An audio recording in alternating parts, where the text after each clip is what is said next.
In the segment on data types, we introduced the concept of arrays. Now we will expand on this concept and review a few more examples. What if you wanted to write a program to find the average height of all students in a classroom? To make the program more flexible, we will ask the user to enter how many students are in the class ahead of time and then use that value as the size of the array. After all heights have been entered, we can use a loop to find the height of the tallest student and the average height for all students in the class. Let's give it a try. Since we're asking the user to enter the heights, I need to add, on line 7, my import statement, import java.util.scanner. Now I'll go ahead and create a scanner object on line 18. Okay, the first thing I want to do is find out how many students are in the class. So let's declare some variables. We know that you can't have half a student, so the data type for the number of students should be an int. Next, we want to create an array that will hold all of the students. But since I don't know how many students there are yet, let's go ahead and create the array variable name, but we won't instantiate it until we ask the user how many students are in the class. This array is going to be a double. Remember, to declare an array, you start out with the data type, then an open and close square bracket, and the name of the array, in our case, heights. Now I'll ask the user to tell me how many students are in the class. I'll read that value in to my numStudents variable. I use in.nextInt because I'm expecting her to enter an integer. Now I can instantiate my heights array. Heights is equal to new.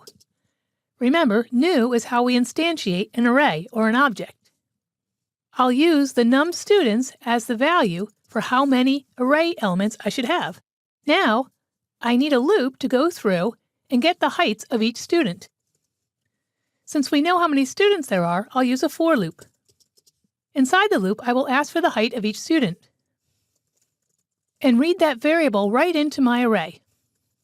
I use the I value from my for loop as the index value for my array.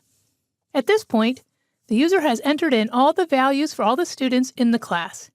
Now I want to identify the value of the tallest student in the class.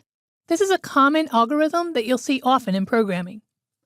I'm going to start by declaring a double variable that will hold the max height. Since I don't know who is the tallest yet, I'm going to go ahead and set it equal to the very first value in my heights array at position 0. Don't forget, arrays start at position 0.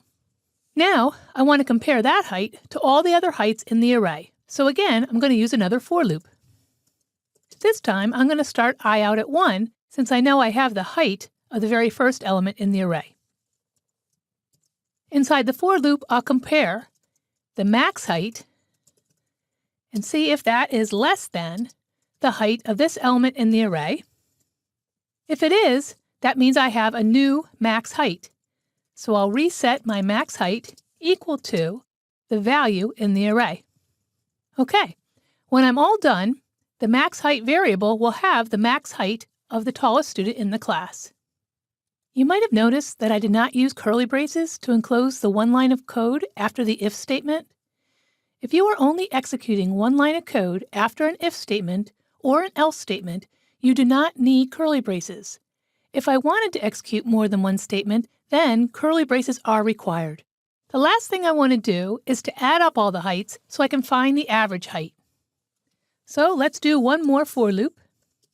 I almost forgot to add a variable to keep track of the total heights. There we go. All right, now each time through, I'll add the height from the array to my total. I can abbreviate that as total plus equals heights bracket I bracket. Since I'm starting at 0 and I'm going until the end of the array, that will add all the elements together. Okay, I have all the information I need.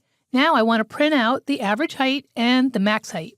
So I'll start with the tallest student is, I'll add the max height, and let's go ahead and say inches. Right below that, I'll print out the average. The average height of all students is, I noticed I don't have a capital T here. Let's be consistent. There we go.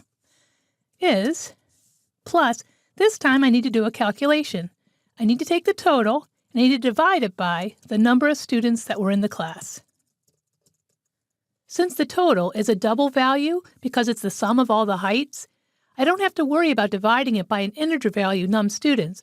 I'll still get the decimal points because a double divided by an integer will give me a double. Okay, now let's add the word inches at the end. Now we can give it a try. So this is an example where I use an array of type double to keep track of all the heights of the students and then use that array to find the tallest student and the average of all students. Let's go ahead and run the program. I'm going to say that we only have 5 students, and I'm going to put in some heights in inches. I'll start with 60 inches, 59, 70, 65, and 52. You can see the tallest student in the class was 70 inches, that's right, and the average height of all the students is 61.2 inches. So it appears that the program's working correctly. Arrays are often used to hold a list of values, such as a list of names, a list of numbers, or even a list of prices. Remember to be careful when choosing the size for your array because arrays always have a fixed size.